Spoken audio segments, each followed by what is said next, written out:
भाई भाई माझ्या कारमध्ये होता. पण आता ती न्यूज बघून आरव जवळ ओरडलाच. पण त्याचं वाक्य ऐकून इथे सियाच्या हातात आला फोन मात्र केव्हाचा गळून पडलेला. आरवचे शब्द विषारी अणुकुचीदार काट्यासारखे सियाच्या हृदयाला भेदून अगदी आरपार गेले आणि तिचं पूर्ण शरीर क्षणभरासाठी अगदीच गोठून गेलं. कोणीतरी आपल्या शरीरातून आपलं हृदय जबरदस्ती ओढून काढतंय. इतक्या तीव्र वेदनेने तिचं शरीर थरकापून उठलं. पण तरी तिचा मेंदू आरवच्या त्या एका वाक्यावर अगदी सुन्न पडलेला. एका जिवंत पुतळ्यासारखी ह्या क्षणी ती फक्त उभी राहिलेली. अग्नेय आरवच्या कारमध्ये होता आणि त्या कारची झालेली अवस्था तिला तिच्या डोळ्यांदेखत दिसत होती. तिची नजर अजूनही त्या न्यूजवरच स्थिरावलेली. पण मन मात्र जणू तिथेच मेलं होतं. बाकी सगळेही आरवचे शब्द ऐकून रिॲक्ट करायचंही विसरून गेले. पण त्यांना सत्य परिस्थितीची जाणीव होती. त्यामुळे त्यांनी कसं बसं सावरलं स्वतःला. तोच मार्को पळतच आत आला. बाबा ती न्यूज. मार्कोला ती न्यूज मिळताच पूर्ण मेन्शन बाहेर हाय सिक्युरिटी अलर्ट केली. तो सध्या कोणतीच रिस्क घेऊ शकत नव्हता. पण त्याचा चेहरा मात्र शांत होता. मार्को, ग्रीन और रेड झोन हा प्रश्न विचारतानाही आरवच्या अंगाची कमालीची थरथर झाली आणि त्याचा कंठ भरून आला. त्याच्या भाईवर विश्वास होता त्याला. पण तरी स्वतःच्या खात्रीसाठी तो कन्फर्म करत होता. बाबा ग्रीन झोन. मार्कोच्या त्या एका वाक्यावर आरवने छातीवर हात ठेवत दीर्घ श्वास सोडत स्वतःला मोकळं केलं आणि एक नजर त्याच्या मॉमकडे पाहून नजरेनेच तिला आश्वस्त करताच सुवर्णा आणि आजीही निर्धास्त झाल्या. नित्याही त्या दोघींजवळ आली. मार्को चल, आपल्याला तिथे पोहोचावं लागेल. तिथे बॅकअपची गरज असेल. आरवने डोळ्यातलं पाणी अडवत गंभीरतेने स्वतःला मजबूत केलं आणि तो मागे वळणार. अहो, तो सिया ओरडतच बाहेरच्या दिशेला पळाली. ते बघून बाकी सगळे ताडकन भानावर आले. त्यांच्यासाठी ही सिच्युएशन पहिल्यांदा नसली तरी ते विसरले होते की सियासाठी हा आघात खूप मोठा असणार होता. त्यांना माहित होता अग्नेय बिलकुल सेफ आहे ते. पण तिचं मन त्याला बघितल्याशिवाय आता कोणावरही विश्वास ठेवणार नव्हतं. वहिनी. आरव पळतच तिच्या मागे गेला. नित्याही मार्को सोबत तिच्या मागे पळाले. कारण ह्या टाइमला तिला सांभाळणं जास्त गरजेचं होतं. आई आई अहो सिया. सुवर्णा तर सियाची रिॲक्शन बघून घाबरूनच गेली. तिचं अग्नेय प्रतीचं प्रेम तिथे सर्वांना माहीत होतं आणि त्या प्रेमाचं तिच्या आयुष्यातलं स्थानही. त्यामुळे तिने त्या न्यूजला खरं मानलं असणार यात काहीच शंका नव्हती. सुवर्णा, मला पण पोरीची काळजी वाटायला लागलीये. आता अग्नेय येईपर्यंत हिला सांभाळणं खरंच अवघड आहे. आजींनीही डोळ्यातल्या अश्रूंना वाट मोकळी करत हताश उसासा सोडला. सियाच्या काळजीने त्या दोघींचाही जीव टांगणीला लागलेला. पण आज तिला थांबवणं इतकं सोपं असणार होतं का? ती वेळी तर तिच्या प्रेमाकडे तिच्या पूर्ण ताकदीने अशी काय पळत सुटलेली की पुढच्या मिनिटाला ती मेन्शन बाहेर पोहोचली. तिला बाहेर आलेलं बघून सगळे सिक्युरिटी एकदम अलर्ट झाली. पण तिला कोणी अडवू शकत नव्हतं. अडवणं तर सोडा, पण तिला बघण्याची ही परमिशन तिथे कोणालाच नव्हती.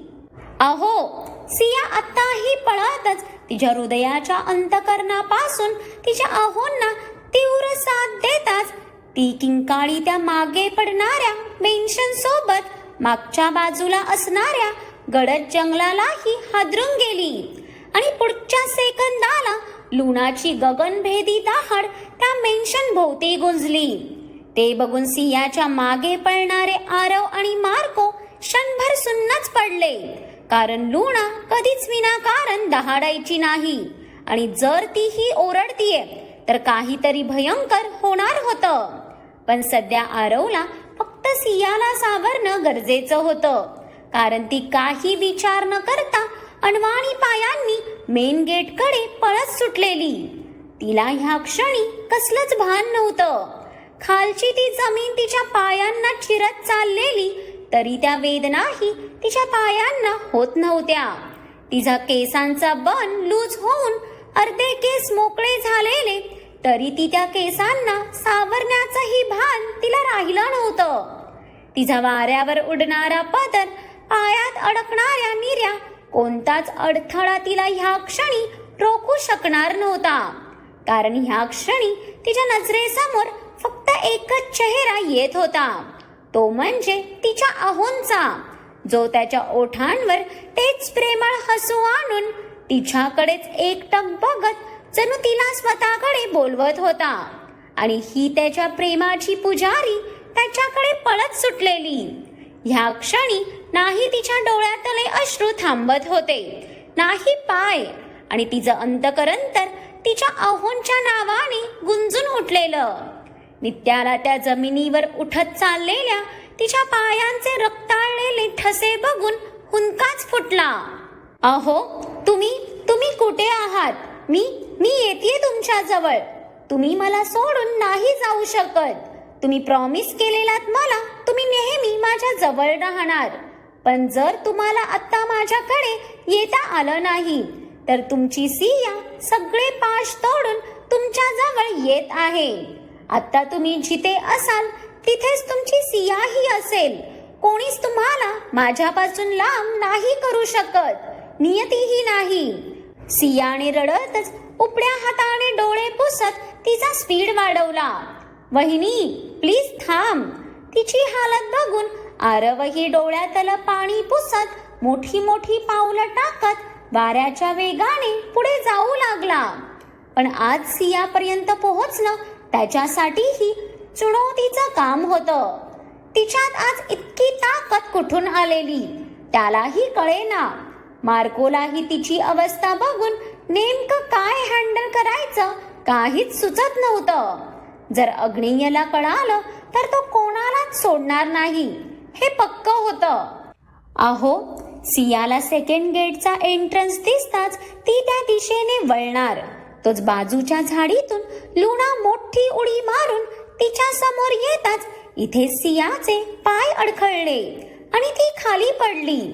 तसं तिने एक नजर समोर उभ्या लुनाकडे पाहिलं आणि तिचे डोळे जास्तच भरून आले. प्लीज मला जाऊ दे, ते बोलवतायत मला. सियाने रडतच तिच्या समोर हात जोडायला तोच मागून येऊन आरवने तिला उठवून खट्ट मिठीत घेतलं. तसं त्या आश्वासक मिठीत सियाने तिचा हंबरडा फोडला. तिचा तो प्रकोप बघून तिथे उपस्थित सगळ्या गार्डच्याही अंगावर सरसरून काटा आला. वहिनी, नित्याही मार्को सोबत तिथे पोहोचली. आरू सोड ना मला ह्यांच्याकडे जायचं आहे. ते त्यांना आधीच खूप उशीर झालाय. आता मला उशीर करून चालणार नाही. मला त्यांच्याकडे लवकरच गेलं पाहिजे. सिया आरवच्या मिठीतून स्वतःला सोडवण्याचा प्रयत्न करत जोरजोरात ओरडतच रडू लागलेली. तिची खूपच झटापट चाललेली त्याच्या मिठीतही.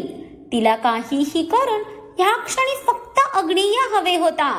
जर तो तिला दिसला नाही तर तिचे श्वास कधीही थांबतील अशी अवस्था झालेली तिची. वहिनी, अगं भाईला काहीच झालं नाही आहे. तो एकदम ठीक आहे. यू डोंट वरी. मी त्याला घेऊन येतो. आरवने तिच्या डोक्यामागे हात ठेवून तिला अगदी जखडून ठेवलेलं. जर त्यांना ग्रीन सिग्नल भेटलेला म्हणजे अग्नेय अगदी ठीक होता. पण हे तो सियाला कसं पटवणार होता ना.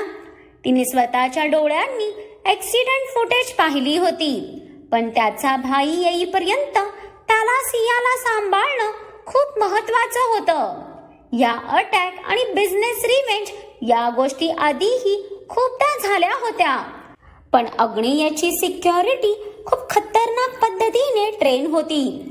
त्यामुळे त्याच्या केसालाही धक्का लागणार नाही हे त्याच्या कुटुंबाला चांगलंच माहीत होतं. पण सियासाठी ह्या सर्व गोष्टी पूर्णतः समजण्या पलीकडे होत्या. तिचं मन तो ऍक्सिडेंट बघून अगदी तिथेच स्टक झालेलं. त्यामुळे काही ऐकण्याच्या मनस्थितीत नव्हतीच ती. आरू, नाही, मीही येणार तुझ्या बरोबर. प्लीज मला ह्यांच्याकडे घेऊन चल. मी ह्यांच्याशिवाय मरून जाईन रे. आता जर हे मला दिसले नाहीत तर खरंच तुझी वहिनी मरून जाईल. सियाचा श्वास चांगलाच भरला होता. तिला तर नीट बोलताही येत नव्हतं. तरी पूर्ण ताकदीने त्याच्याकडे जाण्याचा हट्ट चाललेला तिचा. पण आता ती आरवकडून सावरायचंच नाव घेत नव्हती. ती इतकी हायपर झालेली की तिची अवस्था अक्षरशः बिघडत होती. मार्कोदा, तुम्ही ह्यांना सोडून का आलात? तुम्ही आणि रॉकी दा तर ह्यांच्या सोबत असताना मग हे कुठे आहेत सांगा ना मला. प्लीज तुम्ही तरी मला घेऊन चला. सिया आरवच्या मिठीतून सुटत रडतच मार्को समोर उभी झाली. तिची हालत बघून मार्कोचे तर डोळेच भरले. खूप रडू येत होतं त्याला. आपल्या बॉसवर इतकं प्रेम करणाऱ्या त्या नाजूक बाहुलीच्या नजरेतली अपेक्षा बघून मार्कोने नजर फिरवली. तो तरी त्या लेकराला काय समजवणार होता ना.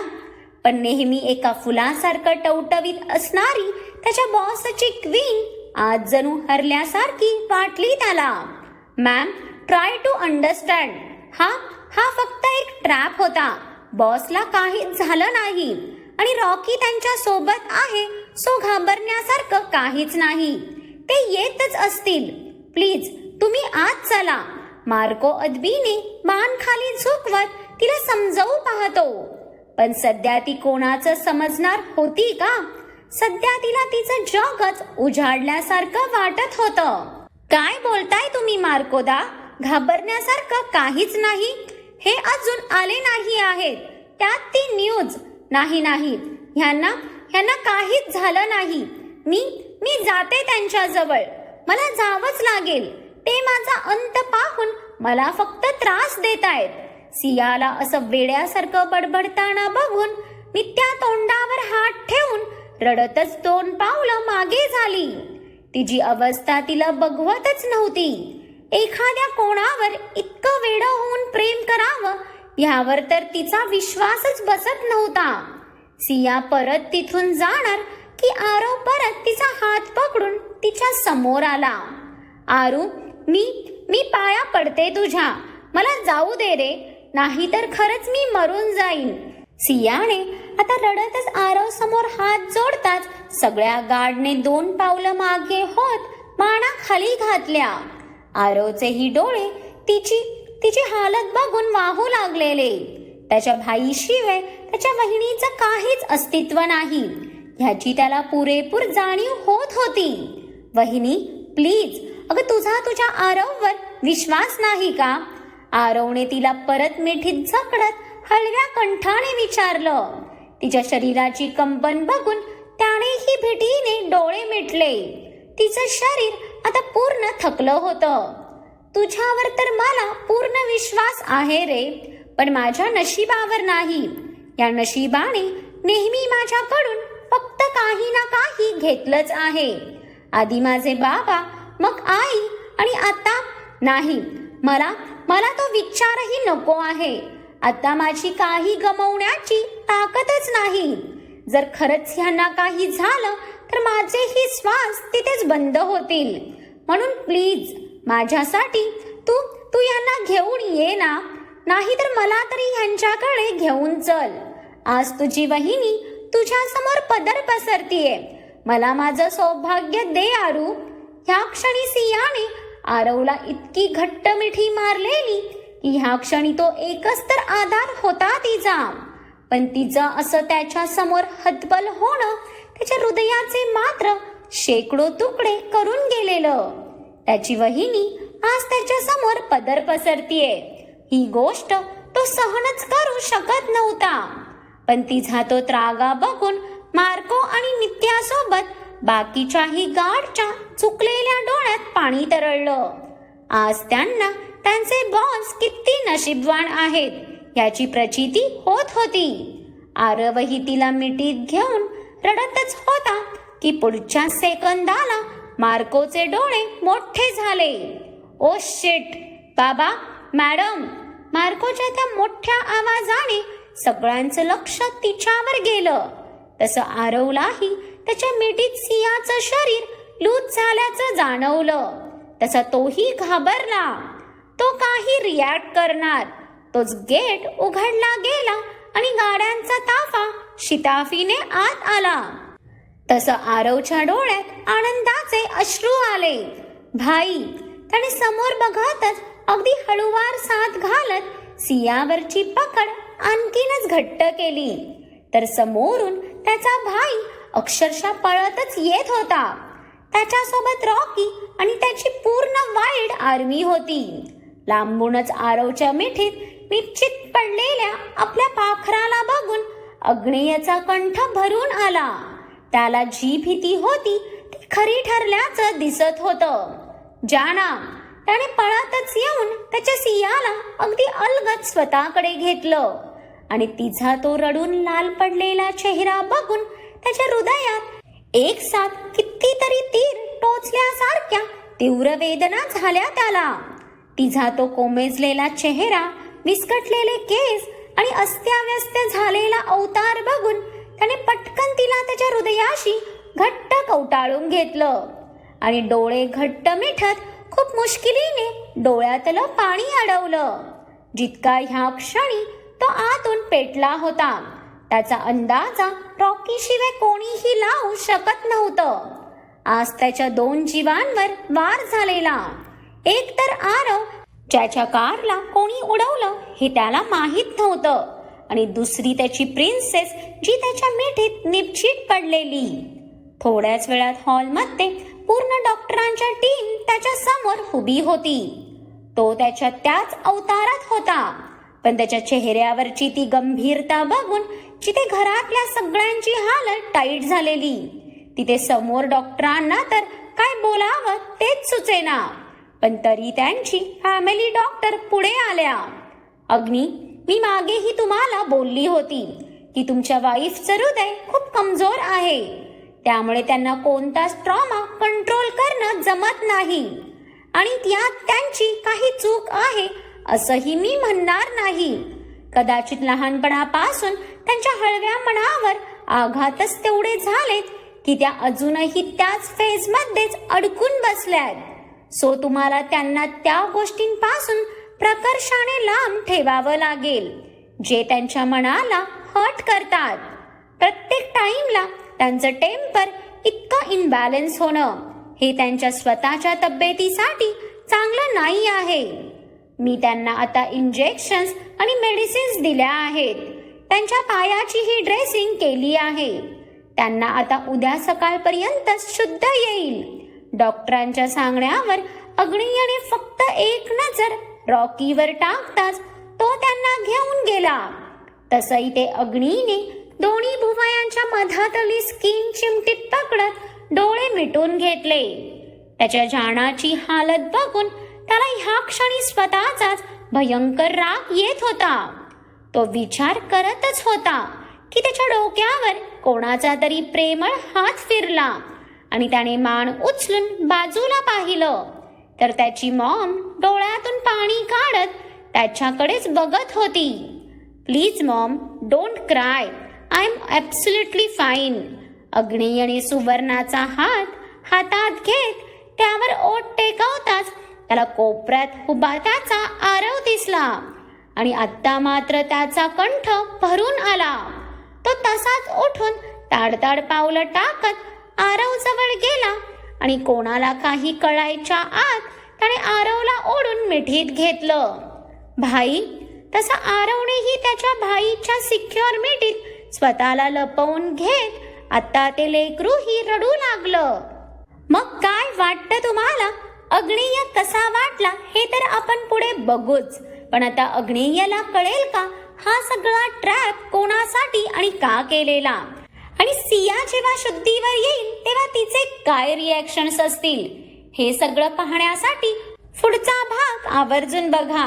आणि आजचा भाग आवडला असेल तर लाईक आणि कमेंट करून कळवा, आणि खूप साऱ्या लोकांना शेअरही करा. आणि ज्यांनी कोणी अजून माझ्या चॅनलला सबस्क्राईब केलं नाही त्यांनी आठवणीने सबस्क्राईब करा.